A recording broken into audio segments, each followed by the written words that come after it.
अभी हमने देखा रायगढ़ कोकण पूरे एरिया में जो डिवास्टेशन ऑफ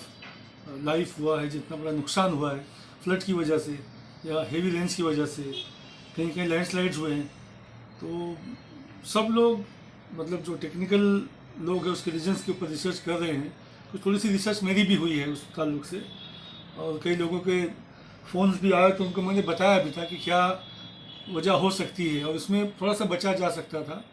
एक्सेसिव रेन्स होंगी, बारिश ज़्यादा गिरेगी, इन्वायरमेंटल चेंज हो रहा है, बात भी सही है। उसके बाद हम लोग कहीं ना कहीं नेचर के साथ खेल रहे हैं। एज ए इंजीनियर मैं बात कर रहा हूँ, क्योंकि मुझे ऐसा लग रहा है the cutting and filling work done for the construction of Mumbai Goa highway जो बन रहा है, उसके जो 4 लेन्स और 8 लेन्स बन रहे हैं करके, पुराना रूट जो लोग वहाँ से गुजरे उन्होंने काफ़ी देखा होगा कि हिलॉक्स के ऊपर से गुजरता था, वैली आती थी, घाट होता था। तो to reduce the distance short करने के लिए क्या किया, 2 घाटों को काटा गया है, उसको मिलाया गया है। मैं ये नहीं कहता कि इन्वायरमेंटल स्टडी नहीं हुई है, प्लीज़ मेरी इस बात को इसमें नहीं लेना कि गवर्नमेंट के किसी प्रोजेक्ट के खिलाफ मैं बोल रहा हूँ, कुछ नहीं, लेकिन एक मेरी फीलिंग है जो मैं शेयर करना चाहता हूँ कि ये कटिंग फिलिंग भी उसका एक कॉज था। और इस कटिंग फिलिंग के वास्ते जो रोड बना है, जब ब्रिजेस बने हैं, या टनल बने हैं, जो भी चीज़ बनी है, उसके लिए जो मटेरियल्स निकालते हैं, स्पेशली एग्रीगेट्स और स्टोन्स जो निकालते हैं, तो और मड फिलिंग के वास्ते जो सॉइल लेते हैं, उसके लिए the main contractors hire the sub contractors, the sub contractors hire the another sub contractor. मतलब वो लोकल लेवल का आदमी होता है, और वो मटेरियल लाता कहाँ से है, there is no investigation. Material आता कहाँ से है उसको कोई छाननी करता नहीं है।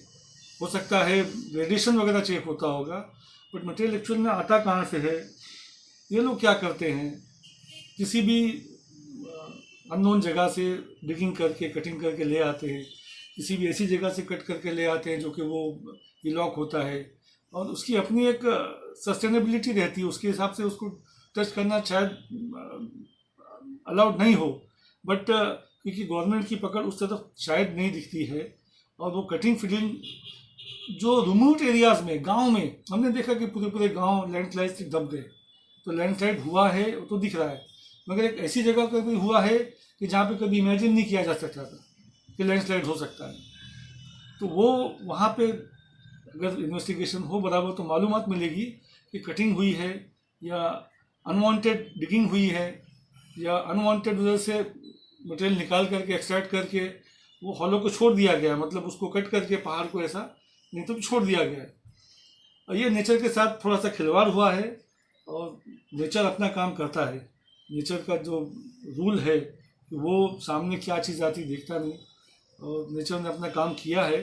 और हम लोगों को बहुत ही दुख है, मतलब कि इतनी बड़ी टेक्निकल टीम होने के बाद इंडियन गवर्नमेंट के साथ खड़े होकर के काम करने वाले लोगों के साथ भी ऐसा वाक़या हो गया है, और ये लोगों का जो जानी माली नुकसान हुआ है, इसको अगली बार कुछ ना हो उसके लिए अभी से सोचना पड़ेगा। ये जो मैंने पॉइंट्स बताए हैं कि नेचर के साथ खेलना, इन्वायरमेंटल स्टडी करने के बाद प्रोजेक्ट हो रहा है, सही बात है, इन्वायरमेंटल क्लियरेंस लेने के बाद हो रहा है। इसमें कई पेड़ उखड़े हैं, कई जगह काटी गई है, कहीं फिलिंग हुआ है, कहीं नए नदी के पार्ट बनाए गए हैं। तो उन सब चीज़ों को एक बार फिर ध्यान में रख करके अगले किसी प्रोजेक्ट के ऊपर में जब कभी काम हो तो इन चीज़ों का एहतियात किया जाए, ऐसा मेरा सोचना है।